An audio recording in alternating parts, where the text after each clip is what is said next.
साथीहरु नमस्ते सेवा welcome to my channel again म चाहिँ सुशीला राई हाई अनि हजुरहरुलाई स्वागत गर्न चाहन्छु म मेरो मिनी ब्लगमा हजुरहरुलाई अनि के कस्तो हुनुहुन्छ सबैजना सन्चै हुनुहुन्छ होला आरामै हुनुहुन्छ होला भन्ने आशा लिँदै फेरि म आज पनि मिनी ब्लग लिएर आइसकेको छु सो आई होप हजुरहरुले मन पराइदिनु हुन्छ होला भन्ने आश एकदमै धेरै राखेको छु है साथी अनि आश भनेको कहिले पनि मार्नु हुन्न के आश भनेको राख्नुपर्छ सो त्यही भएर मैले पनि आशा राखिसकेको छु मन पराइदिनु हुन्छ होला भन्ने अनि मेरो भ्युअर्सहरु मेरो सब्स्क्राइबरहरु थोरै भए पनि सबैलाई मैले सम्झिरहेको छु अनि हजुरहरुले पनि मेरो भिडियो कहिले आउँछ भनेर वेट गर्दिनु ल ओके अनि के कस्तो हुनुहुन्छ सबैजना सन्चै हुनुहुन्छ होला भन्ने आशा लिँदै फेरि म मिनी ब्लग यानी कि दैनिकी रूपमा मेरो भिडियो कन्टिन्यू चलिरहेको छ आजदेखि हिजोदेखि चाहिँ सो मेरो ब्लगलाई कन्टिन्यू दिइरहेको छु एकदमै ब्याकग्राउन्डमा देख्न सक्नुहुनेछ हरियाली जंगल किनभने बर्खा लाग्यो नि त साथीहरु बर्खा लाग्यो अनि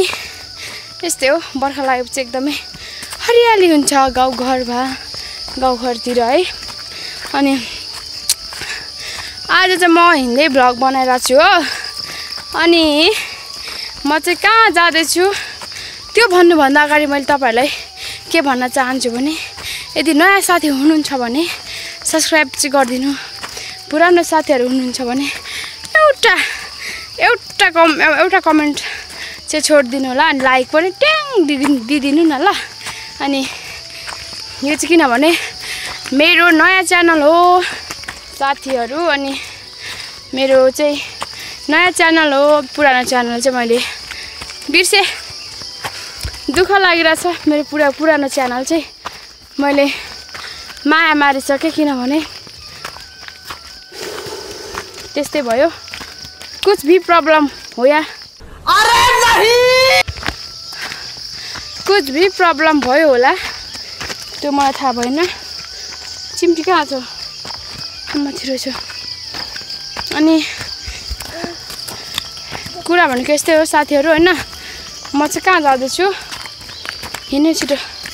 म चाहिँ मेरो नानीहरुलाई स्कुल जाँदैछु स्कुल पुर्याउन लाँदैछु यहाँ छ मेरो बाबुहरु ड्रेसमा छैनन् एउटा यहाँ माथि जेनिस हेलो गर्दा यता फर्केर यसो हात हल्लाउने हेलो स्कुल भए पनि आउट ड्रेसमा है साथीहरु किनभने हिँड्नु छिटो किनभने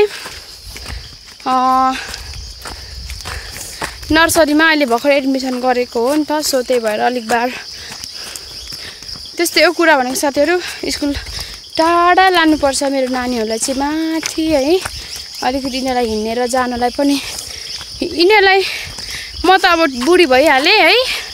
म त बुढी भइहाले हिँड्न सक्छु सो यिनीहरु मेरो दुईटा नानीहरु चाहिँ हिँड्न सक्दैन नि त त्यही भएर हामी चाहिँ घरदेखि 7:30 बजे नै बाटो लाग्ने गर्छौं गाह्रो छ गाउँघरमा साथीहरु दुःख गर्नुपर्छ एकदमै दुःख भनेको एउटा संघर्ष भनेकै जिन्दगी रहेछ भन्ने खालको मैले बुझिसकेको छु के साथी हैन त्यही भएर यस्तै छ गाउँघरमा चाहिँ माथिसम्म लान्छु म माथि अलिक टाढै छ नि त स्कुल अनि छिटै स्कुल टाढा छ अनि अहिले हामी बाटो लाग्छौं अनि यतादेखि पनि छ भाइ बहिनीहरु उनीहरुलाई भेटाउनु पर्ने हुन्छ उनीहरुले छोड्यो भने हामी 3 जना मात्र हुन्छौं सो त्यही भएर अलिक फास्ट घरदेखि चाहिँ निस्किन्छौं अनि उनीहरुलाई गएर पर्खिन्छौं हेर्दै गर्नु होला भिडियो भनेको चाहिँ यस्तै छ भरे स्कुलमा पनि म देखाउँछु थोरै क्लिप्स अनि यता सबैजना गएको पनि म तपाईलाई देखाउँछु ल यस्तै छ है मेरो गाउँघरको भ्लग चाहिँ सो माया गरिदिनु होला भन्न चाहन्छु हेर्दै गर्नु होला साथीहरु सो गाइस हैन हामी चाहिँ यसरी जाँदैछौँ है साथीहरु स्कुल चाहिँ मैले अघि नै मेरो भिडियो सुरुवात गरिसकेको थिएँ बीच बाटोमा देखाउँछु कतिजना जाँदैछौँ के कसरी भनेर मैले भनिसकेको थिएँ यिनीहरू 3 जना रिसा के भन्छ लजाएर हो किन अल बाँधेको लु अघिसम्म त फरक हिँड्ने मान्छेहरु सँगमै त हेर के हुँदैछ ल जाएर भएन हो साथीहरू अलिक बेला भएको छैन कि यो भाइ बहिनीको बेला भएको छैन हो अब बेला बेला बोलिरहेको छिन् यिनी सो हेर्दै गर्नु ल अब चाहिँ हामी चाहिँ यस्तै दुःख सुख होइन कुरा साटासाट है फन्ने कुरा कहिलेदेखि लिएर कहिले बाटो कटाउने काम चाहिँ यस्तै गरेको छौँ हामीले यसरी नै हिँड्दैछौँ आजको मौसम चाहिँ एकदम पानी पर्ला चाहिँ भइरहेको छ अलिअलि पर्दैछ नि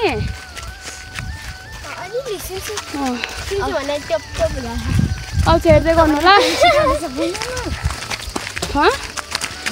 सुइकी सुई हिँड्दैछौँ हामी भरे मम्मीहरूकोदेखि सब्सक्राइब गरिदेऊ है आफै अनि म यो भिडियो चाहिँ पनि पठाइदिन्छु त्यही ल भरे आउँदैन यो भिडियो भोलि आउँछ होला आज म एडिट गर्न सक्दिनँ क्या भोलितिर आउँछ एडिट गरेर मात्रै हाल्नुपर्छ नि त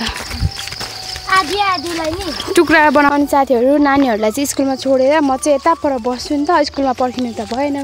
पर्खिने कुरा त भएन भनेर म चाहिँ क्यान्टिनमा पर्खिन्छु नानाको घरमा बसेर पर्खिन्छु होइन अनि नानाले चाहिँ यहाँ लुगा सिलाउँदै हुनुहुन्छ लुगा पनि सिलाउनुहुन्छ सबै काम गर्नुहुन्छ क्या अनि म चाहिँ भिडियो चाहिँ प्लाग गरेको छु नानालाई पनि थाहा पाउनु भएन अनि यता अर्को नानाले चाहिँ के गर्नु हुँदैछ त सघाउँदै हुनुहुन्छ त्यो माला उड्न अनि चाहिँ साथीहरू हामी चाहिँ घर फर्केको अब छुट्टी पनि भयो बेलुका अनि आजको मौसम चाहिँ एकदम क्लिन अनि यहाँ जाँदैछ भाइ बहिनीहरू अगाडि पछाडि है अनि म चाहिँ यसरी घामले अलिकति छेलेर कस्तो कस्तो भइरहेछ बेलुका भयो भने घाम चाहिँ एकदमै कडा लाग्यो एकदमै दामी मौसम पनि क्लिन है साथीहरू बर्खा पनि कहिलेकाहीँ यस्तो दामी हुन्छ क्या अनि यहाँ यिनीहरूको चुप लाग्यो म चाहिँ भिडियो गरेको यिनीहरूले हेऱ्यो भने फेरि रिसाउँछ होइन लजाउँछ नि त भनेर म चाहिँ चुप लागेर भिडियो गरिरहेको छु एकदम दामी छ मौसम चाहिँ क्लिन छ है साथीहरू मेरो आइफोनबाट देखिने के भन्छ सिन यस्तो दामी छ आइफोन चाहिँ होइन मेरो फोनबाट भन्न खोजेको यहाँ आइरहेछ हो अघि पछि हुँदै जाँदैछौँ हामी चाहिँ यसरी अब घर त पुग्नु पर्यो नि त जसरी भए पनि भनेर सुई सुई हिँडिरहेछौँ छाता नानीहरूले ओढिरहेछन् ल त साथीहरू आजको मेरो भिडियो चाहिँ यस्तै भयो सो सबैले माया गरिदिनु होला भन्न चाहन्छु